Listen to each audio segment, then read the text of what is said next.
Yeah. Unhinged. Loud. Have you ever been told that your labs are normal, but deep down, you knew something wasn't right? Because this is for the woman who kept showing up at doctor's appointments, kept explaining her symptoms, kept asking questions, and still got dismissed. Today, we're talking about Graves' disease, but more than that. We're talking about what happens when your body is screaming and no one is listening.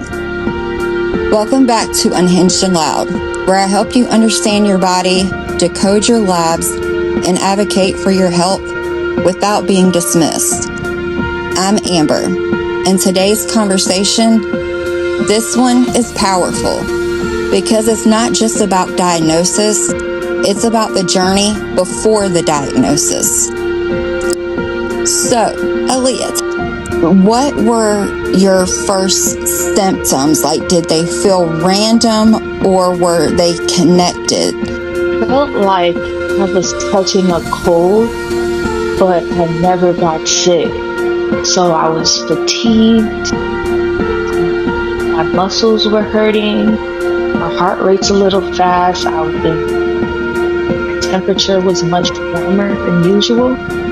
And it just felt like I was catching a really bad cold, but the cough or the sniffles never came. Right.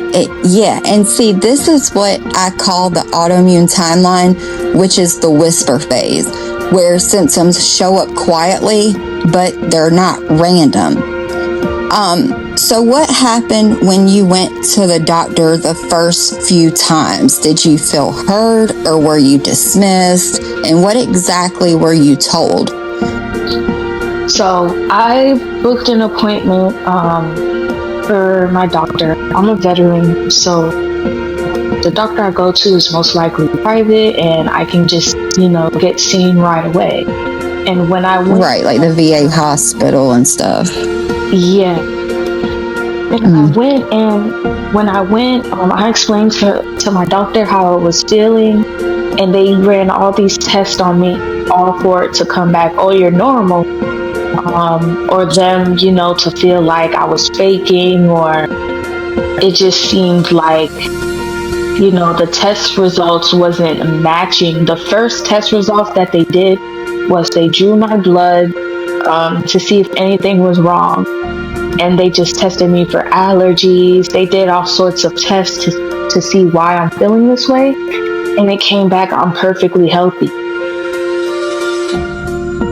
And that was for the 3-4 visits of going to the doctor.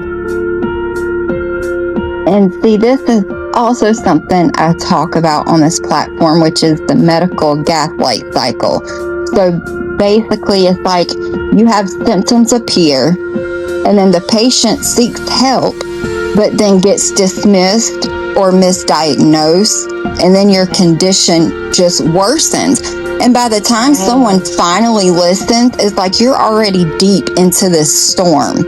Yes, that's exactly. And it's crazy because it's like doctors, they're used to patterns. So if you have, allergies or asthma, your symptoms match your labs.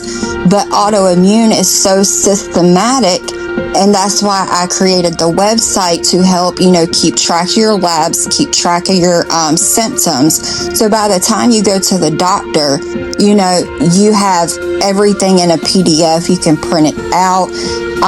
Because what's crazy is that just because your labs come back normal doesn't mean that you are normal. It's just that the doctors' labs aren't projected. They're projected to diagnose disease, not recognize the patterns, right? Right. So that's why it is important for you to, track the symptoms you're going through. And I don't know what I did last week at 1:30 p.m. or how I felt. So that's why I think it is important to track your symptoms every day. But looking back now, what symptoms were actually connected that no one caught? So the symptoms that was actually connected is from the first doctor visit. I always said I have heart palpitation. And my heartbeat, I'm very active. I run, I exercise regularly. So, but my heartbeat always been a little off in a way where it comes to my rhythm, but it was normal for me. But this time when I went to the doctor, it just felt like my heart was pounding out of my chest, and they kept telling me, maybe it's anxiety. Maybe, are you anxious? And I'm like, anxiousness and anxiety never makes me feel like my heart is about to get out. Like, I am not nervous to see my doctor. Right. And other than that, I would have very clammy hands and clammy feet. It's one thing sweating because you're hot, but it's another thing sweating a lot in the cold, like in a cold AC space. Like that's not right. normal. Yeah.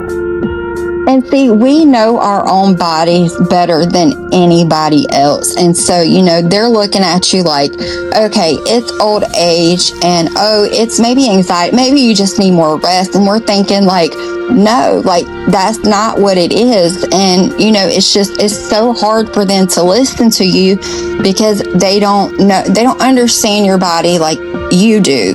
And they're trying to, have the labs match your symptoms, and it's not going to happen that way. And that's why I teach about the autoimmune storm map, because it's not random symptoms like your brain, your gut, your energy, your hormones, and your immune system is just one system, but it's a whole impact. Like autoimmune disease is not just one symptom, it's a storm moving through the body. Right. So what was the moment things actually shifted for you? So the moment things actually shifted for me is when it got to the point where I wasn't feeling well at all. Like I can barely get out of my bed and not feeling well. And I would take myself to the emergency room via ambulance, and they will just say, it looks like you have a cold. And I'm like, I've had plenty of colds. I know I'm in my 20s, but I know what it feels like to be sick and coughing, and I know what the flu feels like. And they kept telling me, we've run labs, we've done this, there's nothing we can do. We really think it's your anxiety. Like they kept pointing it to a mental issue. And with that, it was just like, no, something is wrong. And what I did specifically was the next day, which I knew I was going to feel worse again and like go through it again, I told myself, let me do something irregular than I usually do. Instead of going to the same VA hospital, let me go to a hospital I never went to before, just a random hospital, and just do the paperwork and see if I get a different result. Right, somewhere where they don't have any record of your labs or anything. Yes. Right. So I went to a hospital that didn't know me, have any records of my labs. And as soon as I went, they said, you are in a thyroid storm. They said they didn't know how I made it this far, even to the hospital. And they were like, have you been going to the doctor? Have you been going to the emergency room? And I was like, yes, finally somebody is actually like hearing me out. Somebody actually, can see what's going on. They was so like, you just said, this is enough. Like, I have to do something to advocate for myself. And you just went to a whole new place that didn't know you. Yes, that's actually really smart. So what happened after they said that? So after they said that, they put me through a blood test, just like, my regular doctor. And when it came back, they said, not only do you have Graves' disease, but because you've been in this for so long, it became a whole nother disease. So not only do I have Graves' disease, because it wasn't treated on time, and I've been suffering these symptoms for so long, it became Hashimoto's. So I have both. And see, that moment right there, that's where most women enter the advocacy phase. Like, they had just had enough of being told, it's just anxiety, it's just a cold, maybe it's stress, maybe it's hormonal changes. And you're like, oh no, like, I know my body, like, I knew something was wrong. And it's just like getting doctors to listen because they feel like you don't know medical terminology, or because you don't know the right questions to ask, or, because they don't feel like women are often taught to go with the flow, not stand up, because then you feel like, you're being too aggressive. But they feel like women will just accept it and just, accept the fact that maybe it's, anxiety, maybe, and start questioning your own self. And that's the dangerous state to be in, is when you start, questioning yourself and your mind. So that's why I teach a lot about this and, medical, because I worked in the emergency room, so I know what it's like on both sides of the system. I've seen patients get dismissed, misdiagnosed, and then I ended up in the same position where, they didn't know what was going on with me. But luckily, I did know how to talk to doctors and the right questions to ask. But it's still at the same point, I was being dismissed. But I want to know what advocating for yourself actually looked like, or what it felt like. So what it looked like is, after I got diagnosed, they always recommend you to go and follow up with your primary care. That's just protocol, especially they're not used to you. And with following a follow up, I was very angry. I was very angry because I just felt like time again I went to the same doctor and I didn't get the results I needed, and this could have ended my life. And when I advocated for myself and told them, hey, I went to a different hospital and I got the results right away, their excuse was, well, in protocol, when it comes to your doctor visits, they only check for certain things. And that did not seem right with me. I feel like when you go it's to like the doctor, you have to know the right labs to request and all this other stuff. Right. So it's just like, I don't feel like that's right, because that's how people get misdiagnosed. I don't know if it's a fund issue or what type of and issue. Not even that, but when people don't know what's going on with their bodies, they don't know what labs to ask for. So, Right. Now you're having a doctor-patient, controversy, because how is a patient supposed to know what's going on with their body? And if they don't know, how are they supposed to know what labs to request or ask for? Right. So that's another problem. But through this whole time, what did you have to learn? Like, what was it uncomfortable at first? So, at first, I got relief because I actually had an answer to what was going on with me. I knew I wasn't crazy. It wasn't anxiety. It wasn't something that they kept telling me and putting in my mind. It was actually true. And what I actually felt at that moment was a little bit relief. And then after relief, it took some time for me to, I guess, register it. Because at first it was more so, it was like, okay, I have this, let me do what I need to do to get better. But then, the mental, I guess I can say, pressure started to build up, and me realizing my life probably would never, be normal again, started to come. And it's crazy because it takes at least 2 to 5 years for someone to get diagnosed with autoimmune disease. And 55% of Americans are diagnosed with it. 22% of those have, 22% of those are women, and 55% of those have more than one condition. And it's because it takes 2 to 5 years to diagnose an autoimmune disease. And that is because they are not understanding, or maybe because, rheumatologists are very short-handed. But regardless of the fact, all they want to do is put you on an immunosuppressant. But the fact that it takes that long to diagnose somebody, 2 to 5 years, you're spending $40,000 at that time. You're waiting all this time just to get some relief in your mind of an answer that is not even being answered or addressed at that moment. So mentally, that's exhausting on top of everything else that you're going through. Right. And, that's why I have a framework that I created, and it's the Unloud method, which is understanding your body, notice your patterns, learn your labs, own your voice, because if your doctor doesn't listen to you, just like you did, you went to a whole nother hospital that didn't know anything about you.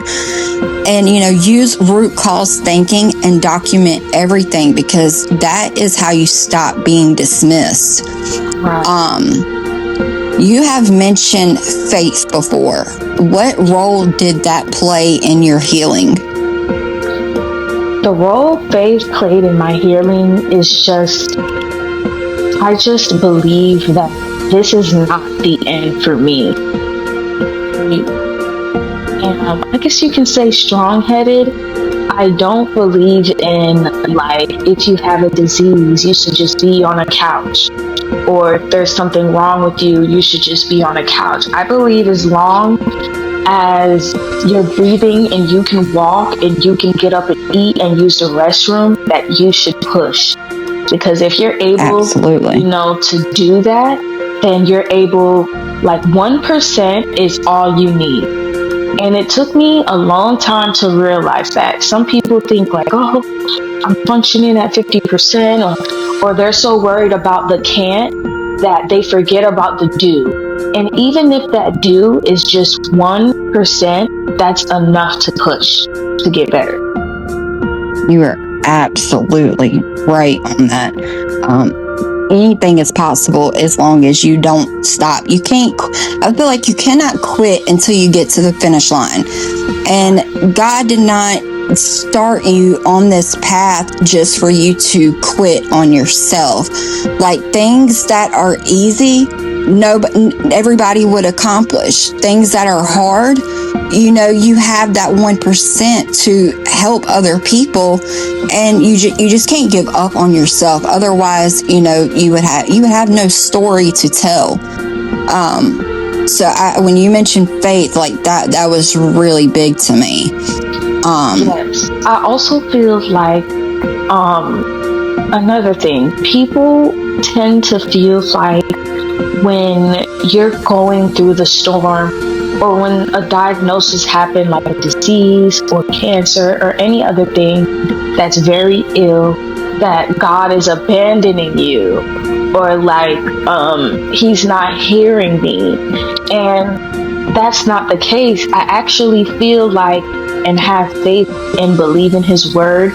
And one scripture that always stood out to me is the scripture that says basically, I am the way, I am the truth, I am the light. And also there's a scripture that says he does everything for your good. And people literally take that scripture and it's okay, that means, if something happens, it's for my good. But when reality hits, I get a disease, or, something, bad really happens to you, I always believe that even God can even use that for your good. Because if it wasn't for this disease, I wouldn't be able to advocate and help others. And that is so on point, because if everything was going great in your life, how would you even be question, or how would you even know that you had faith in God? If everything is good, how would you know that you even had faith in God if you've never had that pressure or that test to, test your faith? And you can't have a testimony without your test, So that is, a lot of women don't talk about that part, but faith becomes the anchor when answers don't come right away. Right.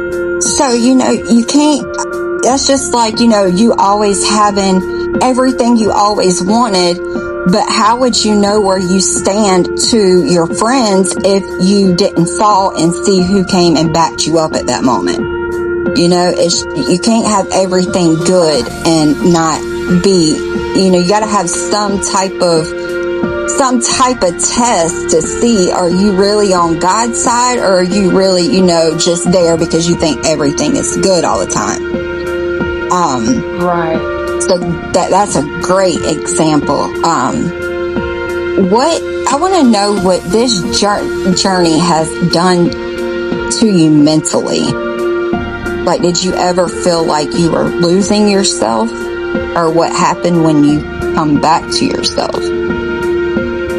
So mentally, this was very draining, because like you said, everything is connected. So it's like when your body's not feeling well and you're swollen, and the only thing you can do for the day is just drink tea, take your medicine, and relax.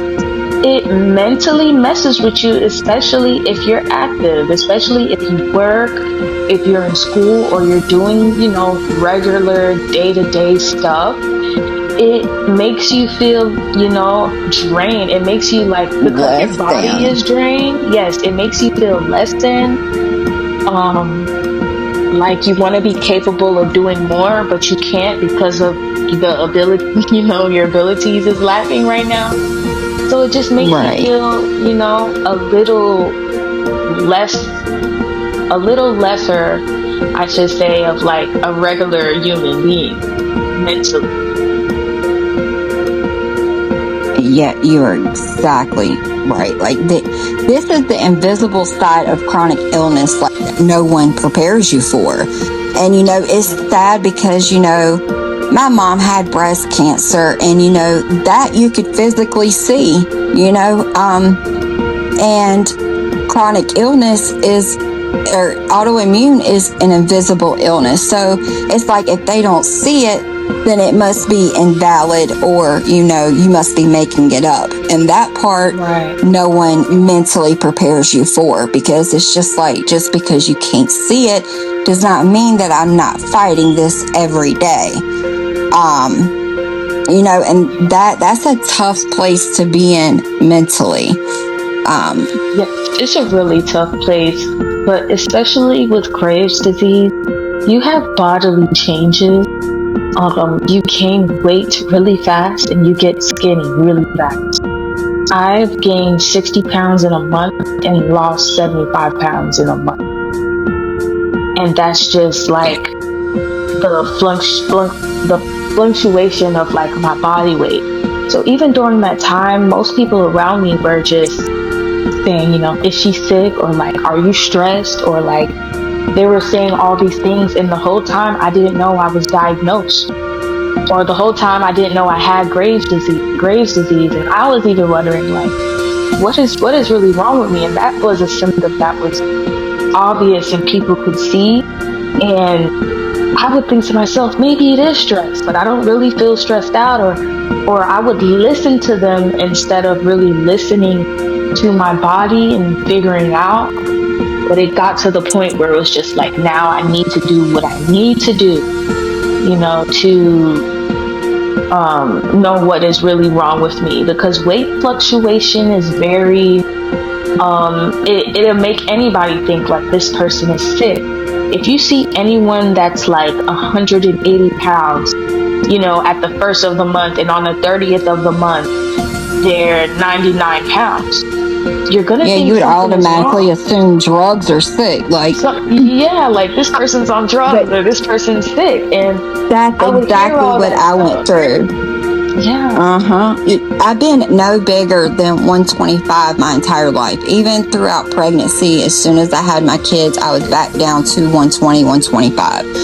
And all of a sudden, I started escalating, like up to 180. And my mom is the biggest negative mouth person ever. So I had to eliminate her from my life for my peace. And, you know, all she did was talk about me and how fat I've gotten. I need to watch what I eat. And my thing is, she doesn't know I eat only organic food. She doesn't know that I only eat air-chilled meat. She thinks that I'm drinking all the soda, which I don't. And it's just the assumptions that people bring to you that start bringing the depression in on top of everything that you're going through. Yes, so that's why, worse, even when you're not it diagnosed. does. Right, so you're trying to think, what's going on with me? You know, the only thing people are pointing out is my weight, and I need to know what's going on with me. Yes. Sorry, you're breaking up a little. Oh, I'm sorry. Yeah, I mean, it's just not the physical training, it's the mental, it's the emotional, it's the people assumptions over you when you don't even have answers for yourself yet. So it's completely draining. Makes it worse. Yes, and it makes it worse. The stress makes it worse. It really does. And, it's sad that, people are thinking that, if you have faith, everything will work out. Well, not on your timing, on God's timing, everything will work out. But it's just a sad, it's such a sad place to be when doctors, only do the bare minimum for, like you were talking about, allergy testing and, anxiety. I feel like it needs to be more involved, because if you keep getting prolonged on this disease, an autoimmune disease doesn't just pause until you get diagnosed. It stays there and it starts turning into multiple autoimmune diseases. Like, by the time I got diagnosed, I had 3 autoimmune diseases by then. And then they want to put you on a immunosuppressant. And I just don't believe in that, because if your immune system is shut down, what happens when you get a cold? You don't have to wear a mask everywhere you go. I believe there is natural things that help you. I mean, it's helped me, and I just don't, I feel like doctors get paid off big pharma companies and big name brand drugs to do this to you, and I feel like it's all a medical thing that they're trying. Like, first they prolong your symptoms, they prolong your labs, they prolong a diagnosis, and by that time it's just like, okay, you're just so high in inflammation, this is the only thing that's going to work. No, ma'am, I don't believe in that. It's just not happening.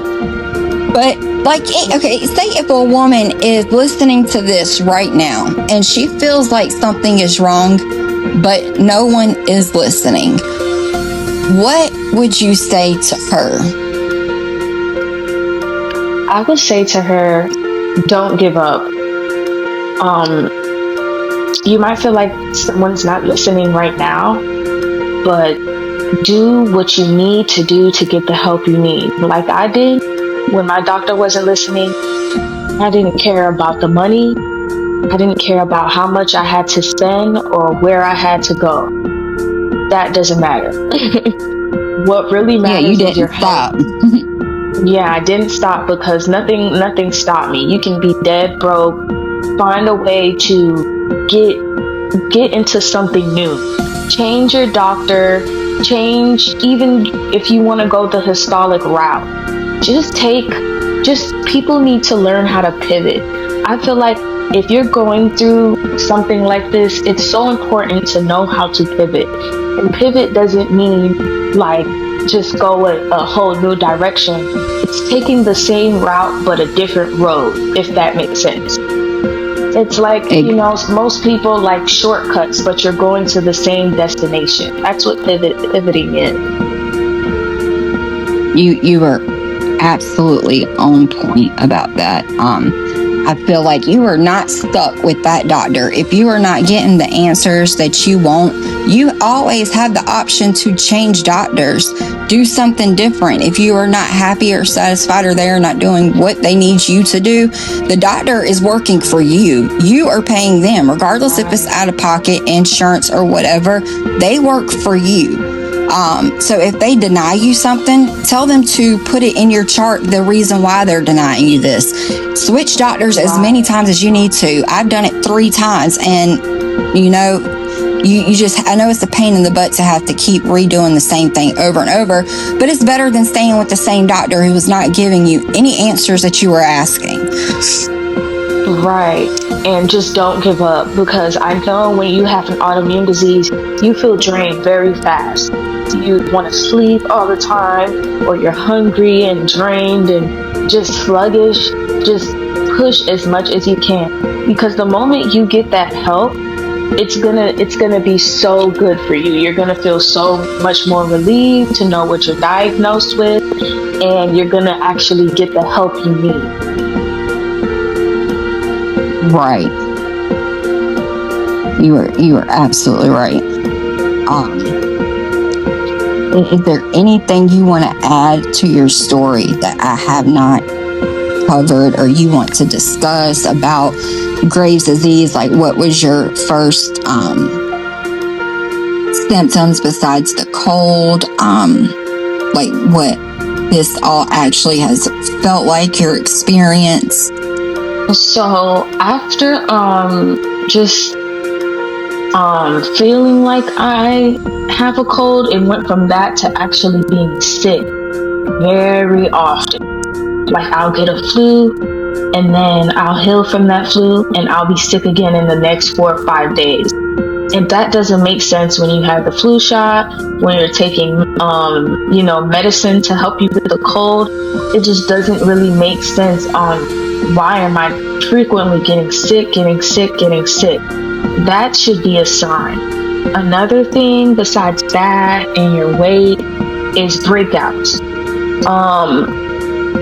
Your skin shows a lot about what is going on with your body. Yes, ma'am.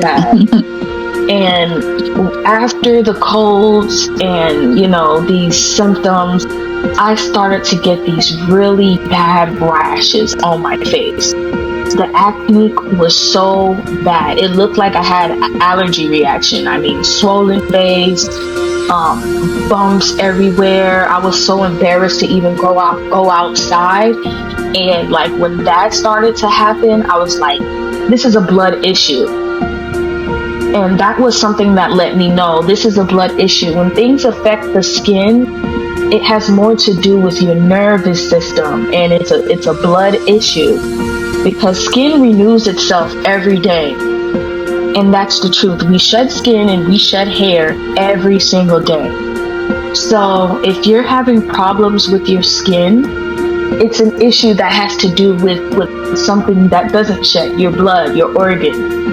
And I feel like, pay attention to yourself. Pay attention to even the way you're breathing. Pay attention to even what you eat. It was to the point where if I had ice cream, my body would be so inflamed. I would have mucus, like I would puke up phlegm. And inflammation is another thing. You're puking up phlegm just eating regular fruit, or you're puking up phlegm, just when you eat. Because autoimmune diseases affect so many things in your body, it's so important to pay attention to the little things. Just because, I gotta spit up, or I don't know, I just been spitting so often. That's a symptom. Phlegm, inflammation in the body is a big symptom that something is going on. And this is why, I feel like people need to check out the Autoimmune Storm timeline, because it shows how your immune system surrounds itself by your CRP, and your inflammation trackers, and it causes your brain fog, it causes your hormone changes, it causes your digestive issues. And I feel like the first main symptoms people do start seeing is what's going on, because your skin is one of the first places your body shows inflammation. And it's when inflammation is building inside of the body, it has to show up somewhere. So for a lot of women, it's rashes, it's dryness, it's breakouts, it's sensitivity, it's texture changes, swelling, puffiness. And instead of asking why it's happening, it gets treated like a surface problem. And, that's why it, looking back, it's like, ask yourself, did your skin, was it trying to tell you something? Because for a lot of women, it does start with their skin. Like mine was, so dry, like nothing helped it. Breakouts. I never had breakouts before. I had rashes under my armpits. I've never had a rash in my life. So that's why I feel like, people need to look at these, frameworks that I teach, because it does teach a lot of information that could help people. Because skin issues aren't always cosmetic. It's sometimes that your body is asking for help. And what you're describing, is actually really common, because, women notice their, skin changing at first. But your skin isn't random. It's your body signaling, inflammation. Did anyone ever connect that for you, or were you just given products, or what happened after the skin? So with the skin, I was just giving a very high medicated acne product. They sent me to a dermatologist, and they looked at my skin and they instantly thought it was acne problem. They did not think it had anything to do with my blood or anything like that, because it was specifically on my face. And the only reason I really do feel like my face broke out is because I feel like it goes to the area that's more prone to like grease, or where your pores is more open. Like you mentioned, armpits, your armpit pores probably are more open. Mine is my face. I have oily skin. So I know that, oily skin, and then when I'm going through the inflammation in my body, that just made it so times worse. So it made me look like, I had a rash on my face. They diagnosed me with hives. I do not have hives. That was all part of the symptom of Graves' disease, Hashimoto's. It wasn't hives. Yeah. Wow. Yeah, and see, it's crazy because you have all these different specialists, and they're only seeing one thing at a time, so they don't know what, the ER said, or what your primary doctor said, or what this doctor said. So they're going off this one thing based off these symptoms that you're telling them. Because what you just said, that right there is what so many women are experiencing. It's like you went to a dermatologist, they looked at your skin and immediately labeled it as acne or hives. But no one stopped to ask, what's happening inside the body. And what you explained about oily skin is actually so important, because inflammation doesn't just show up randomly. It shows up in areas of your body that are already more vulnerable. So for you, it was your face. But for someone else, it might be their gut, their joints, their scalp, their skin folds. And instead of seeing that as a signal, it gets treated like a surface issue. And it wasn't your skin that was the problem, it was the signal. And, that's why when inflammation is building in the body, it has to show up somewhere. And if no one connects it, you get misdiagnosed. Yes. And you were told it was hives.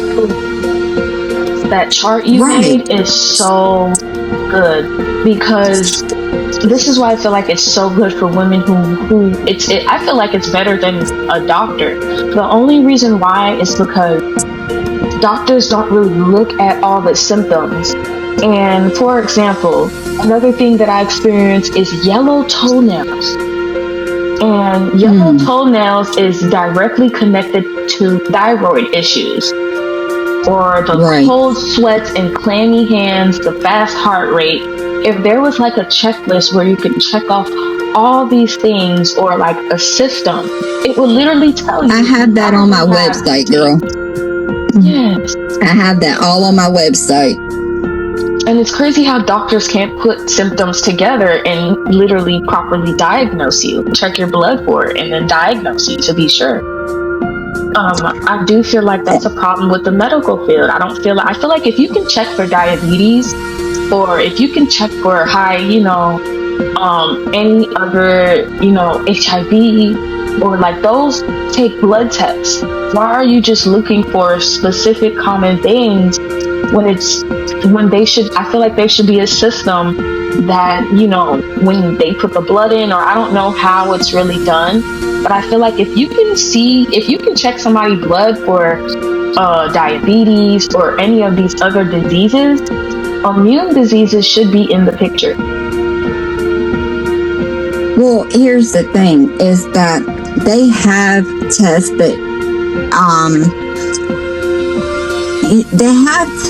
that show everything that you're describing. It isn't wrong.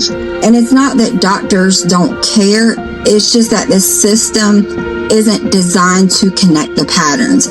Because what you just listed, yellow toenails, cold sweats, clammy hands, rapid heart rate. So those are all signals, but they're not looked at individually instead of being connected. So your symptoms, like I said, they aren't random. They're just not being read together. And that's exactly why I created what I did, because there needed to be a place where people could see, they could actually see the patterns, where you can put in your labs, your systems, and your symptoms and your notes, and actually starting connecting the dots. Because in traditional medicine, everything is separated into specialties. So skin goes into dermatology, heart goes into cardiology, hormones go into endocrinology. The autoimmune disease, it doesn't stay in one system, it moves. And if no one is looking at the full picture, you just fall through the cracks. So when you started noticing all these symptoms together, did you feel like no one was connecting the dots but you? Because you listed the symptoms one by one, but no one connected them. So it's a disconnected system. It was never meant to. It's never built to see the whole picture. And that's why I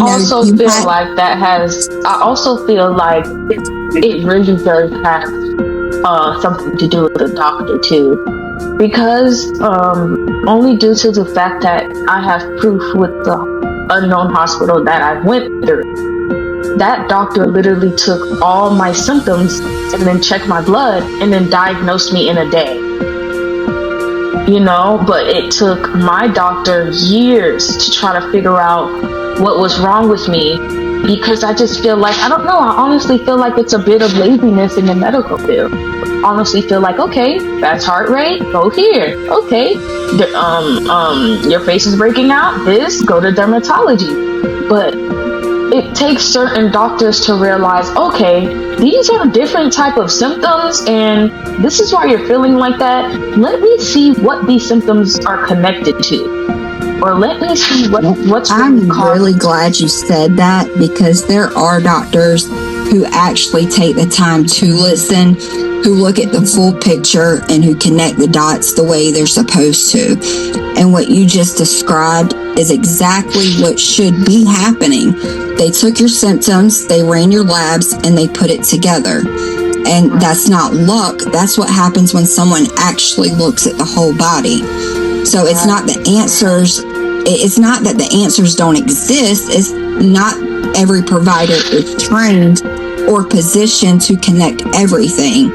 And this is why understanding your own patterns matters so much, because when you walk into the room, you're not starting from scratch. You already know what your body is going through and what it's doing. And when that doctor actually sat down and connected everything, how did that feel for you? Because I know that it took forever for your doctor, your own doctor, to put everything for you, and a doctor that you've never even seen before.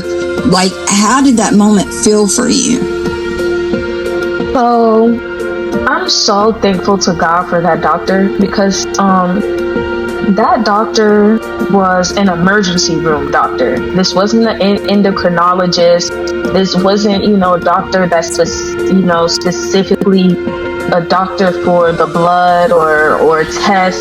This was an emergency room regular doctor.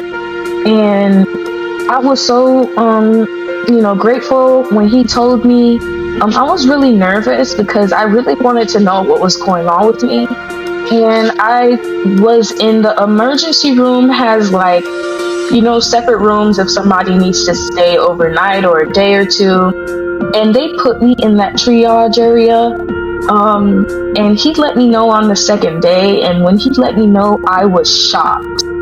Like, my mouth, when he told me, my mouth was open, and he was like, he was just like, your case is very rare because you have a thyroid disease, but it's a thyroid disease that's hot and cold. Graves' disease is more like active. You have hyper and then you have hypo, and I have both. Right. So it was very intriguing for them to see somebody, with both. And then he told me the only reason you have both is because one went untreated for a long time and it started to develop into something else. So that's what caused you to have both. And I'm sure in the back of your mind, you're thinking, how does my own doctor not see this? But a random doctor, can see it. Like, that was going through my mind too. Like, what blood test did they do? Because I'm in the emergency room section. I know they run basic blood tests there too. So what possibly did they miss? So that's why I feel like, I just feel like, some doctors, I honestly feel like they seen it, but they wanted me to keep coming. They wanted me to keep because medicine. They get billed off your time, your insurance, going back and forth, the labs. Yes, and I feel like they were just gonna diagnose me at the last minute, like when I'm on bed rest. Like, and I'm young. I'm only 27 years old. And it's faith and having God in your life is so important. Because of faith and me, constantly being in prayer, I feel like God put that thought in my mind. Don't go back. Go somewhere else. Stop going back. And that's what your intuition. That's what your intuition is for. Is that moment that God reflects to you from yourself.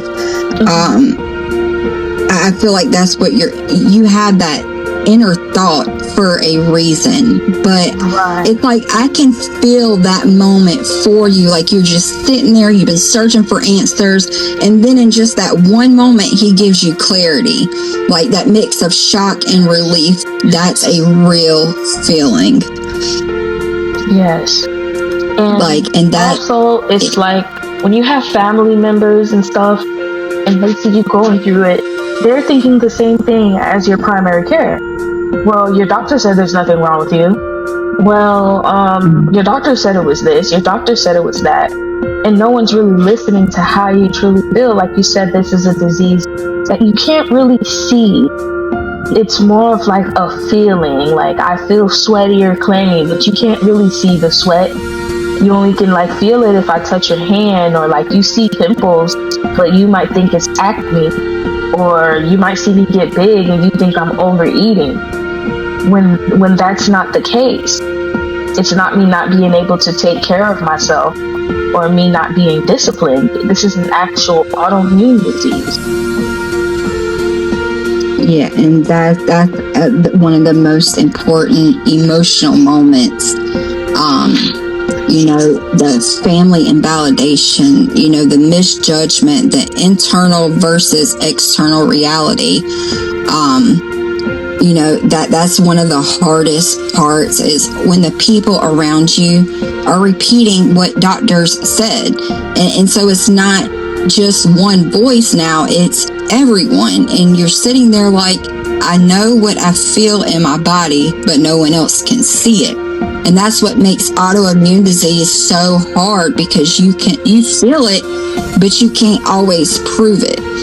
And, you can try to explain it, but they don't understand it. It's hard to see the full picture. And just because they can't see it doesn't mean that it's not real. And it's not you not taking care of yourself. It's your body trying to regulate something so much deeper. So that's why I always say your symptoms are signals. They're not character flaws. They're not laziness. They're not you doing something wrong. It's a whole full picture that they can't see. And if you can't understand it, you can't help someone else understand that.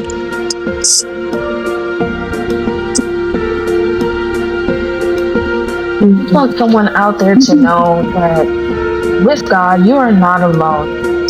It might feel very, upsetting, and it might feel very bad when you're in bed and no one's really listening to you and you're not properly diagnosed and you're feeling these symptoms every second of the day. But keep going, keep having faith, and just believe that you will get an answer. Not only will you get an answer, all you need is that 1% chance of I can get better. That's all you need.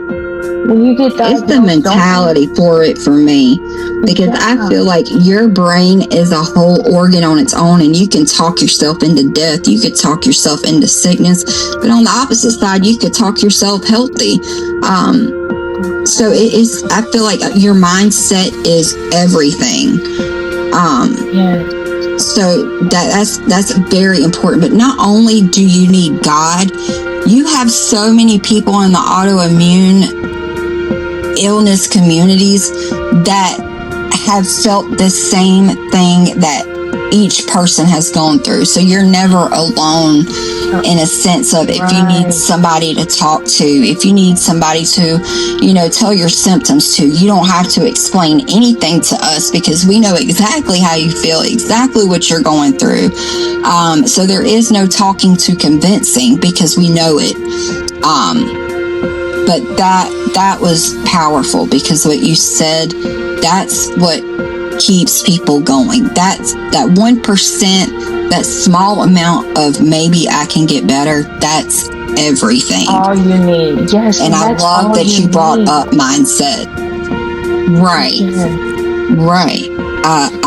Mindset to me is everything, but not in a way of ignoring what's happening. It's in a way of supporting yourself while you're going through it, because you can be in pain, you can be confused, you can be searching for answers, but and still have faith at the same time. Faith doesn't mean you're not struggling. It just means you're not giving up while you are. And that voice that you talked about, that belief, that's what keeps you moving until the answers come. And that's what this space is about, helping women keep going, help them understand their body, and remind them at the same time that you're not alone. You only need that one moment, that one shift, that one answer to change everything. Yes, and another thing, most people, they, especially when you're diagnosed, you might lose your job, or you might have to slow down your career, and you might have to, just focus on your health until you really get better to work. I want to let you know that the best thing you can possibly ever be, that a lot of people probably won't ever get to be or experience, is a conqueror. To conquer something means you're strong, To conquer something means you've been through and fought against something not a lot of people can fight against. So not only just believing in that 1% of this is enough to make it, but when I do make it, that makes me a conqueror. And a conqueror is a superhero trait. And that's real.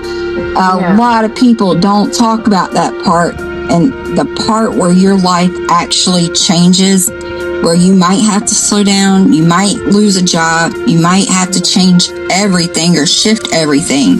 But what you said about being a conqueror, that right there, that's a mindset shift, because to conquer something means you didn't avoid it, you went through it, you felt it, you fought through it. Surviving is one thing, but conquering means you didn't let it define you.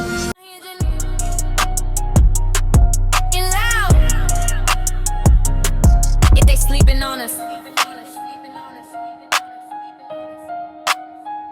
wake 'em up now.